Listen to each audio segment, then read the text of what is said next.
Rikke kan meget godt lide at høre musik, hvilket hun gør på sine højttalere. Hendes højttalere er sat til en effekt på 500 watt.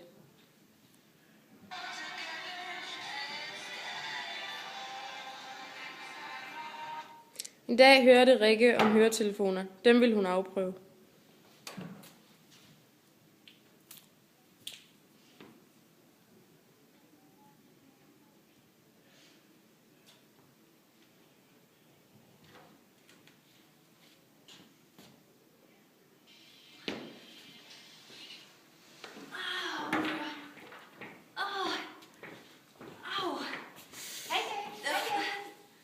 Jeg kan ikke høre, hvad du siger. Siger du noget? Mit øre.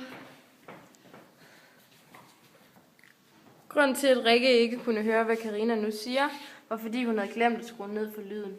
Hun fik derfor en energimængde på 500 joule direkte ind i ørerne. Altså kun på 1 kvadratcentimeter per sekund. Og det fik hendes hørelse til at forsvinde. Så hvor hårdt effekten rammer, handler altså om, hvor stor en overflade man har med at gøre, og det kaldes for lydintensitet. Hvad står der med? Her er formlen, som angiver lydintensiteten, som nemlig handler om effekten på overfladearealet.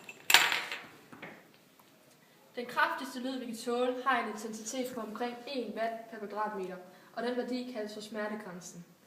Den svageste lyd, som øret kan opfange, har en intensitet på ca. 1 gange 10 i minus 12 watt per kvadratmeter, og den værdi kaldes for høretærsklen.